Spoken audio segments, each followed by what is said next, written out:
All right, let's talk about those mornings. You know, the ones you get a full night's sleep, but when that alarm goes off, you feel completely wiped out, you're irritable, and the entire day just feels like a struggle. Well, we're going to fix that right here and right now. It's so frustrating, isn't it? You do everything you're supposed to. You go to bed on time, you get your 8 hours, but the second that alarm rings, you feel like you've barely slept a wink. So, what is actually going on? Our first instinct is always, well, I just need more sleep. But the secret to feeling amazing in the morning isn't just about the number of hours you're asleep. It's all about the quality of your wake up. It's not about how long you're out for. It's about the exact moment you get up. So, let's play detective.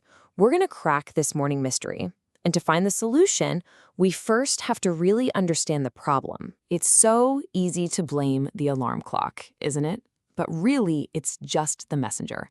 The real issue is what's happening inside your head. See, your brain doesn't just power down for the night. Sleep isn't an off switch. It's actually a very specific, highly structured program that it's running. And that program is the key to everything. So I want you to completely forget about sleep being one long, solid block of time. That's just not how it works. From now on, we're going to think about sleep in terms of cycles. Yep, our sleep is built on these repeating 90-minute cycles.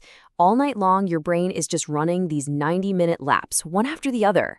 A great night's sleep isn't about hitting an 8-hour target. It's about completing a series of these laps, usually about 5 of them back to back. And within every single one of those 90-minute laps, your brain moves through 5 distinct stages.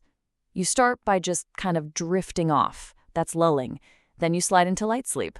But the real magic, the important stuff, happens in stages 3 and 4. That's deep sleep.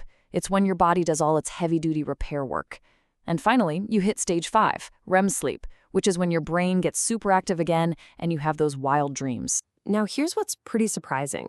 About half of every cycle is spent in just light sleep.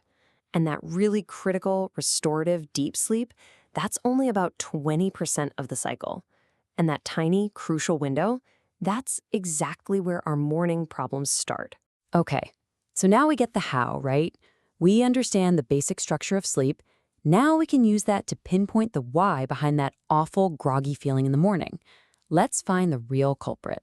We all know that feeling, right? The alarm goes off and you feel foggy, disoriented, maybe even a little panicky.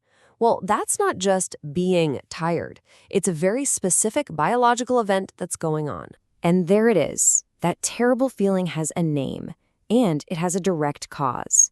Your alarm is ripping you out of deep sleep. During stages 3 and 4, your body is in maximum restoration mode. Waking up then, well, it's like force restarting your computer while it's in the middle of a critical system update. Everything comes back online feeling slow, buggy, and completely disoriented. That's your brain. And this is the most important takeaway. It does not matter if you slept for 8, 9, or 10 hours. If your alarm goes off during that deep sleep phase, you will feel awful. This is exactly why sometimes 6 hours of sleep can feel way better than 8. It all comes down to timing. But here is the fantastic news. Now that we know the problem, we have the solution.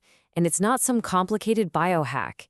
It's a simple, scientific way to time your alarm perfectly every single night. That's right. You don't need any special apps or fancy gadgets. The solution is just simple math. It's a formula you can literally use tonight to engineer a perfect morning. Okay, here it is, the magic formula. Your perfect wake-up time is your bedtime plus a certain number of 90-minute cycles plus 14 minutes. The N is just how many cycles you're aiming for. 5 is a great goal for a full night. And that extra 14 minutes, that's just the average amount of time it takes most people to actually fall asleep. Let's walk through it. Say you go to bed at 10 p.m. and you want to get 5 full cycles in. You do the math and boom, set your alarm for 5:44 a.m. But now, check out the late night scenario. What if you can't get to bed until 1 a.m.? Well, just aim for 3 full cycles instead of 5. You run the numbers, and what do you know? Your perfect wake-up time is still 5:44 a.m. You've slept for less time, yeah, but because you're waking up at the end of a cycle, you'll feel dramatically better. This is the fundamental shift in how you should think about this. Your goal isn't 8 hours anymore. Your new goal is to complete a set number of cycles, somewhere between 3 and 6. Now, anything less than 3 is going to leave you exhausted no matter what. But inside that 3 to 6 cycle range, you have a ton of flexibility. And this simple mental shift from hours to cycles is the absolute key to mastering your mornings. So let's just quickly go over the new rules for success. It all boils down to these 3 simple rules. First, think in cycles, not hours. Quality over quantity.